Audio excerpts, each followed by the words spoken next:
Hello, this is Vivian Park, Korea. What's going on? Today's first news I picked is about the substitute national holidays. So what it is basically if the holidays are on the weekends, then basically, it's usually the day that people don't go to work. So people basically cannot really take a breaks on the weekdays, which is really precious for especially working group or people who go to school. So in the case, they give a substitute holiday. So on the weekdays, they make a day maybe Monday or something or Friday, so people can have more breaks.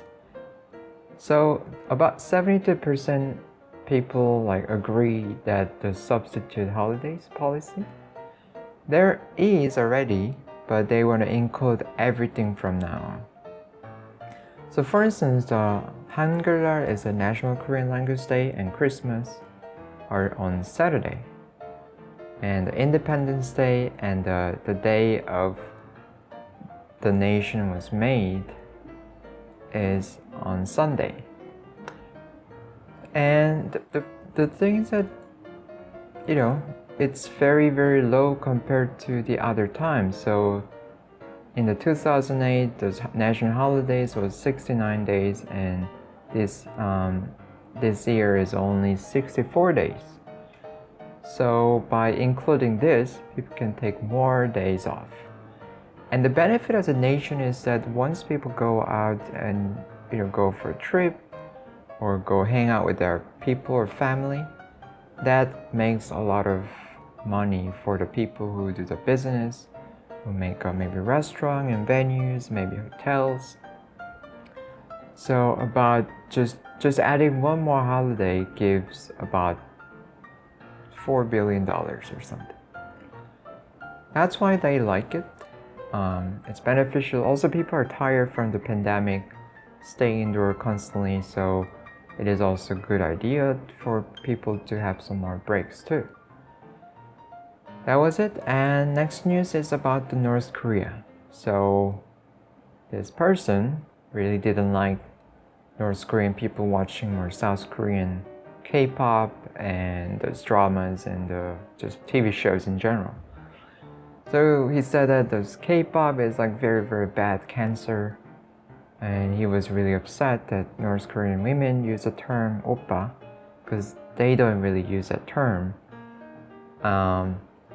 For instance, he said that this South Korean culture is really corrupting the North Korean youngsters' clothes and the hairstyle and the way they talk and behavior. So if we don't stop this capitalism stuff, that kind of invasion, then the system will collapse. So he's basically warning. But the system falls on, basically it's only your problem. But anyway, so apparently North Korean youngsters really are big fan of the K-pop and the Korean dramas, and about half of the people who evacuate from the country said that they watch those Korean shows and those through those tape and CD. And in the past, the North Korea always described South Korea as super poor, full of the beggars, and it's really bad place. But what people saw on the TV is quite different. People are basically working a lot on the diet because people have quite a diversity of food and those, whereas in North Korea people are dying in hunger. So that's quite an irony and really different from what they were told. Of course, the dramas can be fake and those, but especially if it's a TV show, which takes more normal people's lives too. Then in the case, they can see that it's not actually 100% false that, that the South Korea is a lot wealthier than North Korea and those.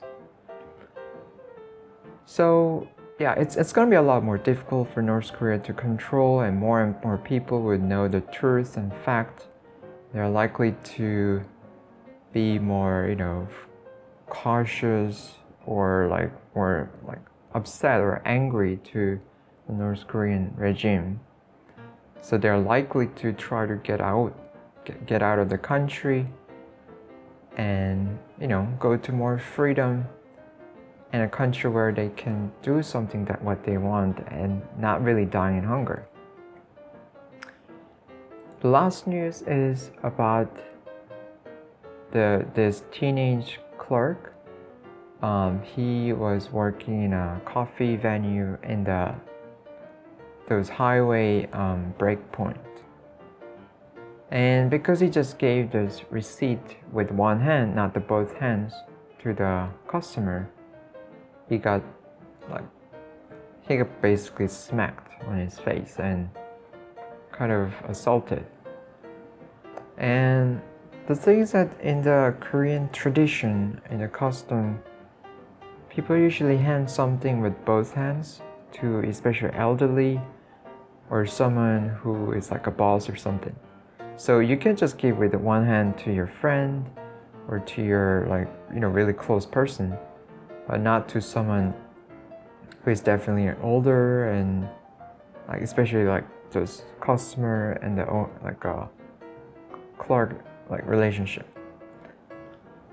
But that doesn't justify any of those assault, and also it's changing between youngsters, especially. I think those culture are kind of fading, and the culture is always changing, so I get it. And also especially on the weekends, not on the weekends, online people generally use more the informal language like 반말, because if they use the formal language like 존댓말, then it's really longer and more hassle to type. So it's quite typical online that people usually use the 반말. Yeah, so this is what happened, and I think this kind of conflict is likely to happen more.